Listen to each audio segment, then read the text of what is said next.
Bakoya bakokolo tangu lelo kokangisa bana helicopter baka ya rafini tumuna kuna musika leo tumuna ndende mais moi aussi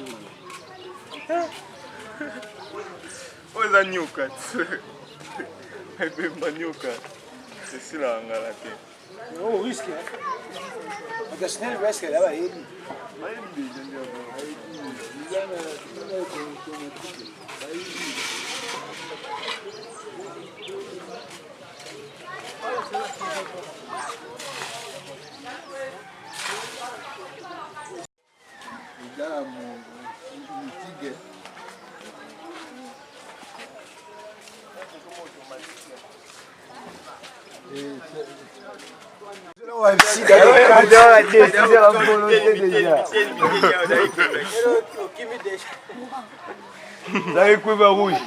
mais là kataki par biso tout. Bonjour Ndeko. Bonjour papa. Ndeko to moni singa Snell oyo e kwei normalement kwei na lupango na bino eza causer na nini? Bon. Eloko e causer yango ko ya biso vraiment toyebi te. To comprendre te to la monka na tongo boye. Brisque kaka boye singa brrr e kwei nyonso. Donc faut vraiment Snell aya rapide. Alors ça la moussa na éviter so moins déjà ba image boye za danger malgré tout balobi ke comment automatique. Mais tu évites sous kalango il faut vraiment ça musani pour kangi pi banzela ba balabala. Mais ko kanga banzela mais toyebi que Snell aloba ke na se ba singa bat bako vanda te. Tant yo koloba aya ko sala musala rapidement mais ce que le Snell pa ya alobi ke non bat bo vanda te ndé na loba ke po o ko causer ba dégâts graves. Bino bato bo vanda na base ba singa bo kolobani. Eza grave te mapango pe o to sombio l'état ka ndé mutu ateki. Ceux qui savent que ba biso ba même biso quelque part ba pesa biso sika bo vanda pona ba danger o po o le causer le ko o eza net so eza qui face to éviter so eza nyonso automatique ngedo suka ndenge nini l'état vraiment ata likambo azo pena compromis pona makambo na oyo boye na ville sika bato bavandi kitoko te oyo boye za na ba province na bazamba boye vraiment elengi te.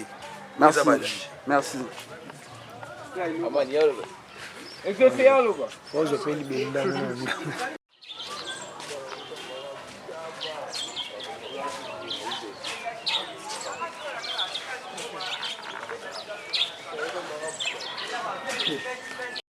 deli na ngola bako watini te kwa singa te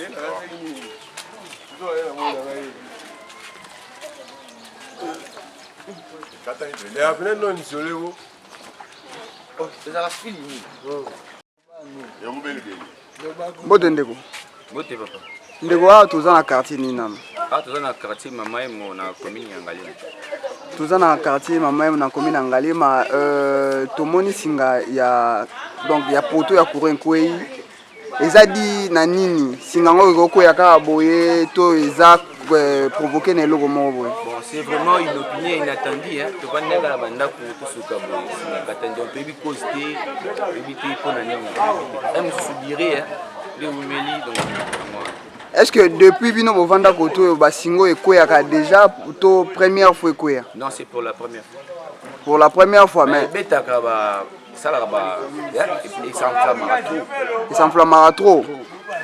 Le kakaboye bovandi donner logoté. Sikoyo ndenge koyi na banda kwa batu boye ba dégeza te. En tout cas ba dégeza te parce que na ndenge te yoka comment informatiser vu qu'ils ont quoi ya kuna ezo katama parce que vous avez na courant tant yango ekati courant pikati ah et causer ba dégâts te. causer ba dégâts te ezaki pe na sambula te to ezaki na se ambula te ni mbula ni nini ni kaki o ni nini l'autre. Merci.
bakoya bakokolo ntango lelo kokangisa bana hélicoptère baka yaka nini tomona kuna mosika lelo tomona ndeti alenga masimba oyo eza nyoka ebemba nyoka esilaka ngala te o risque parce que snel risque là-bas il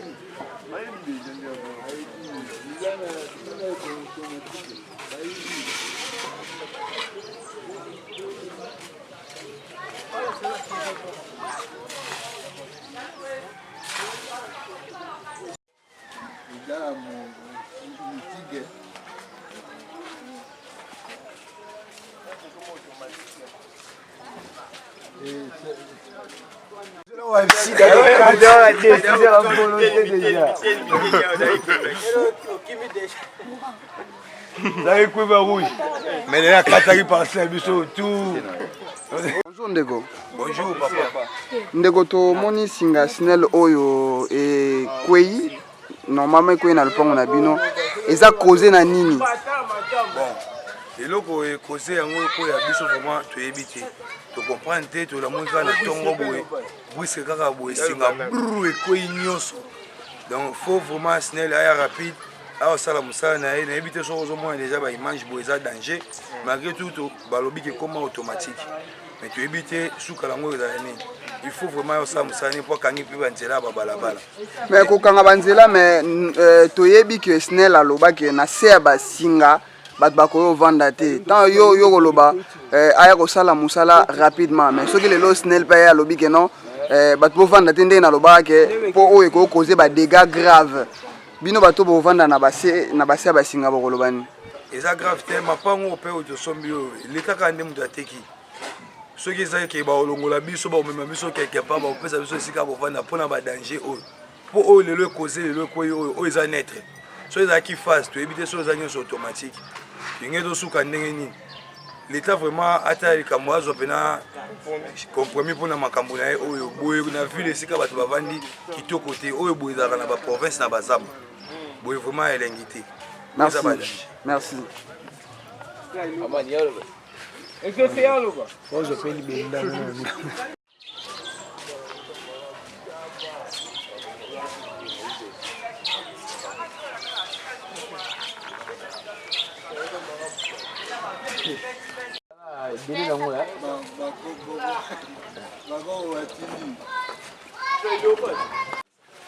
kuna singa te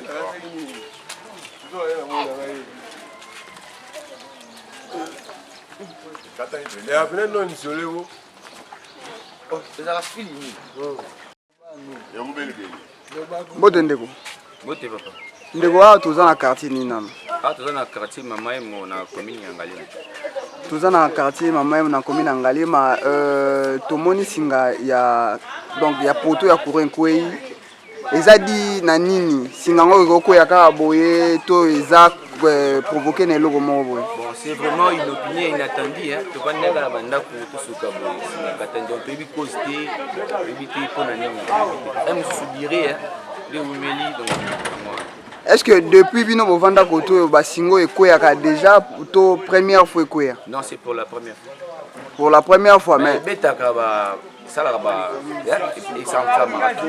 esanflamaka trop kaka boye bovandi dona eloko te sikoyo ndenge ekwei na bandako ya bato boye badege eza te en tout cas badege eza te parce que na ndenge toyokaka ekoma informatisé vu que ezokwea kuna ezokatama parce que tozali mpe na courant ntango yango ekati courant mpe kati ekoze badega te ekoze badega te ezalaki mpe na sa mbula te to ezalaki na se ya mbula te ni mbula ni nini ni kake oyo ni nini eloko te merci